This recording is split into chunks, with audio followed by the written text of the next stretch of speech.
I, 40, married my wife Jenna, 42, 8 years ago, and we've been together for 10 years. We have 2 great kids together. When she was 19, Jenna had a son, Randy, 23, whose dad was a deadbeat. Jenna didn't make much, so Randy didn't have the best childhood, but she tried so hard for him, but he was so resentful and didn't care. He hated me when we started dating, was passive-aggressive, refused to take a role at our wedding, and when we had our daughter Alexis, now 7, he got spiteful. We tried all kinds of therapy, but he refused to accept there wasn't a problem. When he turned 19, he cursed out his mom after an argument, and enough was enough. We evicted him and ended financial support so he'd understand how much his mom tried. By all accounts, he's doing well. He graduated, got a degree, and has a high-paying software job. We stayed in contact with him. We text him, but he barely responds. He only sees Jenna for about an hour every few months. She's always sad after seeing him, and I have to cheer her up, which isn't an issue, but I don't like seeing her sad.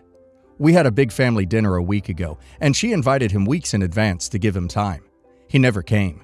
She found out from Instagram 2 days after that Randy blew off the dinner because he took his girlfriend to visit his father's family in Australia and proposed, cause it turns out she's pregnant.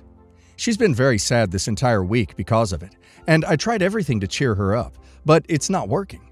She doesn't even seem to be happy around Alexis or even our baby, and I'm worried because she's never been this depressed before.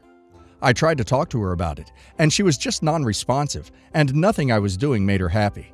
So I pointed out to her that Randy clearly doesn't care for our family, and it is for the best if he stays away. She got very angry with me and called me an a-hole for not trying to understand how she felt and just trying to make her feel better. I want to be clear. Everything about Randy is just in there to give clarification regarding why what I said may be the issue between my wife and I. This is not about Randy, except for how he relates to the conflict between my wife and I. That said, I don't see what I did wrong in saying that, given how hurt she was. But she's still angry at me, and maybe she's right, and I am the a-hole for saying that. So I guess I'm here to learn that. So OP kicked his stepson out when he was 19 because he swore at his mom once? Blending families is difficult, and the son, as a child, had no obligation to like OP or like the idea of his mother remarrying. He's not the one choosing to marry OP, and therapy doesn't exist to rewrite a child's feelings to be what the parents want. Then, when he's 16, he finds out his mother has a shiny new baby in her shiny new family that he never wanted to be a part of. If OP's wife is feeling the way she is, it's because she's already starting to resent OP and herself for allowing this to go on as long as it has. OP is a horrible person. Specialist Pumpkin 95 says, "You're the a-hole, and I'll give you a few reasons why. The reason Randy is spiteful was because he was probably picked on for having no father, and him not being able to have nice clothes or toys. Kids are wicked. When his half-sister was born, he felt replaced, because he sees your kids as the kids who get to live with both biological parents 24/7, and they aren't going through what he went through. He feels like your kids are his mom's do-over babies. 4 legs on a table, 4 wheels on a car. He's constantly felt like the 5th. He felt that whenever he sees you being a father to your kids, what's going through his mind? I'm the constant reminder to my stepfather that my mom spread her legs for someone else, and it sucks that my half-siblings get the good life and I didn't. When you kicked him out, that was the final nail in the coffin, because now he feels like his mom abandoned and replaced him." Happy Banana 134 says, "You're the a-hole. Our family. I can't be civil and say what I'm thinking, but Randy is her family, and he should also be your family. It's painfully clear why he would feel like an outcast here.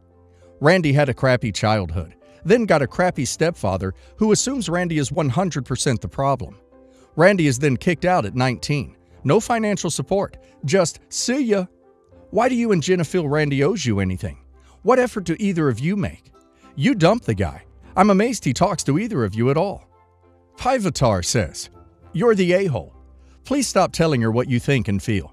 Ask her what she thinks and feels. Concentrate on listening to her. Let her know that you are listening. Being listened to is one of the most important things you can do for someone who is in emotional distress." Update. When Randy came back from Australia, Jenna learned by an Instagram post. My wife called and begged him to come over when he could, and he came about 2 weeks after. He was clearly uncomfortable when Alexis came to say hi with our baby, so I took them to my cousin's before returning. When I came back, It was clear Randy had been crying, given that he was drinking like a pitcher of water, and that he gave Jenna an old photo he had in his wallet of her and him when he was like 5, of her holding him in the bed while he slept, and said he didn't need it anymore. Gave her a hug and left the house.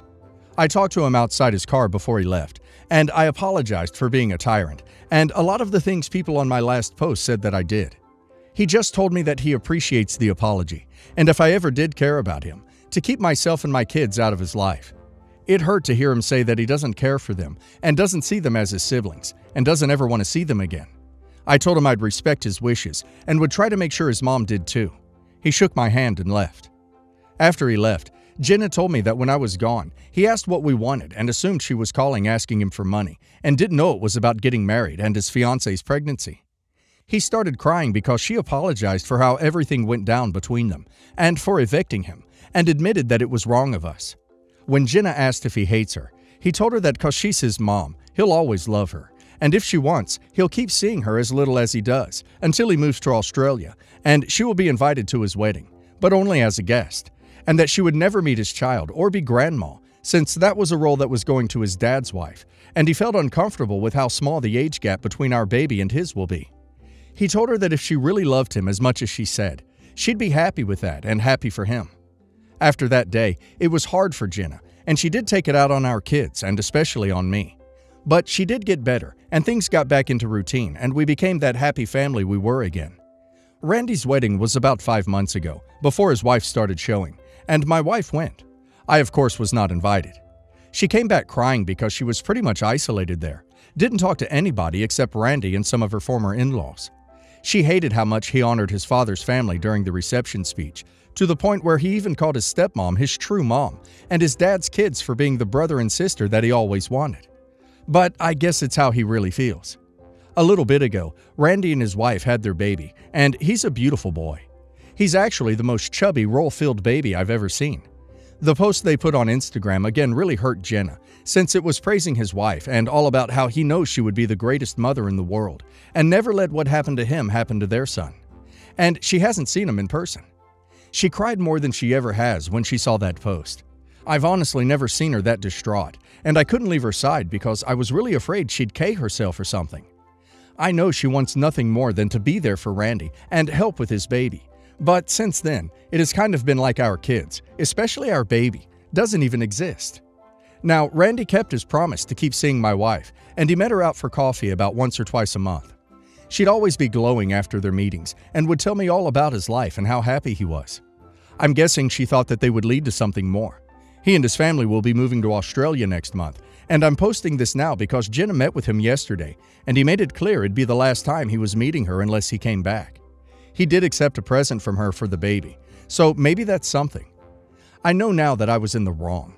It may not be a happy ending for me, but it is for Randy, and since people rightfully cared more about him, that's why I'm posting. Going off of his LinkedIn, he got promoted to the job of software architect at his company, which is big. Think Microsoft level big, which means his fiancée and his child will be secure. I'm assuming his job is remote too, so he can work while in Australia. And I want everyone to know, I do genuinely wish him the best. He might not be our family, and that is my fault, but he has his own now, and I'm certain he'll do a better job than I did. My 19 male. Parents had me young and on accident. My childhood was nothing but money troubles and listening to my parents scream at each other. Things only got better when my mom left my dad and started seeing my stepdad. He brought financial stability and is more of a father to me than my bio dad ever was. They had a daughter together, my sister Melody. I'm not blind. I know they shower her with attention and buy her everything they can because I had nothing when I was her age. When I was younger, it frustrated me to see her loved in a way I never was. But now I know that my mom did her best with the experience and resources she had. It's just bad luck that it worked out the way it did. With that context out of the way, Melody recently turned 4 and my parents went all out. They invited not only the family in the area, but also some of Melody's friends from daycare and their parents. Once my mom and the other moms had a few drinks each, they started gossiping. The conversation, which I was not part of but was listening to because I was bored watching the kids, turned to sharing stories about their kids. My mom, instead of sharing cute stories about Melody, decided to tell a group of random moms about the time I tried to make my parents stop fighting by collecting change lying around the house and giving it to them. I was 7. She was laughing the whole time and ended the story with, the things you learn with the oldest. Practice, kids, am I right? Stepdad's name and I never fight in front of Melody. I think that's why she's so much easier than my name. That story is a painful memory for me, so I was hurt that she thought it was so hilarious. But I didn't say anything and tried to brush it off. The moms started talking about kindergarten because a few of them have kids who will be starting in the fall. My mom, who by then was tanked, decided that it would be a great idea to share the story of how she Karened the school into letting me do gym class in my winter boots, because that was the one pair of shoes I had. Again, she told the whole story with a grin on her face and laughing. The last thing she said made me almost blow up. Thank goodness Melody can have all the shoes she wants. Though, with how much crap my name pulled at that age, maybe it was best I didn't waste money on the practice kit. I texted my mom, "I'm glad you find how poor and miserable we were so funny, but it really upsets me how you clearly think of me as practice for Mel. I'm going, so someone should watch the kids." I then left without talking to anyone. When I got home, I checked my texts and found a rant from her, saying that they were her stories and she could feel any way she wanted. She called me sensitive for not taking a joke and suggested I get a therapist. I already have one and she knows that, because I was jealous of a 4-year-old. She said I was rude for leaving. I was too upset to respond then, but after some thought, I may be in the wrong. Am I the a-hole? OP is not being jealous of a 4-year-old. OP is upset because OP's mom said some upsetting and hurtful things. The practice child thing was unnecessary. It was not cute, and it was not funny. I think she owes OP an apology. Clearly, OP's mom hasn't learned anything from her practice time as a mom. A decent mother wouldn't be sharing these stories that make her look incapable for one, but they'd know that poverty and lack of necessities would be a sore spot for the kid too. And now let's hear the community's opinion. Follow and Pass says, "Not the a-hole. That's completely bizarre behavior. Believe me, those other moms were horrified by these funny stories. She gets to feel how she likes. She feels like the a-hole in this story and in your life. I hope you can process this with your therapist soon." Kitchen Dismal 9258 says, "Not the a-hole. She just told you what she really thought of you, and it's not pleasant. She doesn't like the reminder of her former life with your father, and you're the product of that. I would be taking a very big step back from her and seeing a therapist to process your childhood and what's happening now. And yes, those kinder moms would not have been too impressed with your mom with both what she was saying and the fact that she was so drunk at a 4-year-old's birthday party. That really was not a good look, and there may be a price for her to pay that she doesn't realize yet." Need More Snake says, "Not the a-hole. You were classy as hell with how you handled this, my dude. The woman was toe-up drunk at a 4-year-old's birthday party. However, ultimately, if she can feel how she likes about these stories, then so can you. I'm just impressed that you sent a quiet text and ducked out. You could have verbally scalped her in front of everyone, and I wouldn't really blame you." Update. So the first thing I did was talk to my stepdad. Contrary to some of y'all's assumptions, I don't live at my parents' house, so I asked him over to breakfast to talk on a day my mom had to work, but I had off. He knows I usually plan around my mom's work schedule, so I think he knew it was serious beforehand. We sat down over eggs, and I told him what had happened. He'd been doing something else at the time and was absolutely shocked. Apparently, my mom had told him a twisted version of events. According to him, she'd said that I'd sent her an angry text because of a few harmless jabs, and that she was only kidding and didn't mean any harm. She also had conspicuously left out her drunken text to me. His reaction to the actual context of her jokes can only be described as a deep sadness and frustration.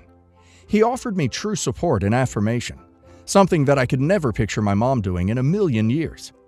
My mom can be nice, but she's not great at anything deeper than platitudes. What did I ever do to deserve him? He was also completely blindsided by the fact that there was alcohol at a kid's party. Apparently, he had left the planning to her and had no idea. I told him that I want to go very low contact with my mom for a bit, and asked for his help to see him and Melody without having to deal with her. He said that he understood, and agreed to have me over when she's not around. He told me he would get my mom help with her emotions and her drinking problem, and I told him that she probably wouldn't cooperate, and promised to help him get her to the help she needs in what ways I can. A half hour after my stepdad left, I texted my mom the following. "Hey Ma, I've mulled over what happened at Mel's party, and I've come to the realization that our relationship is not healthy. You put me down for things that weren't my fault, and laugh at how you and my bio dad screwed my childhood up. It hurts to hear you speak about me like that, and I don't think you understand exactly how much. I've also come to the understanding that you serving alcohol at a 4-year-old's birthday party without even telling Dad isn't normal. This isn't a one-time thing.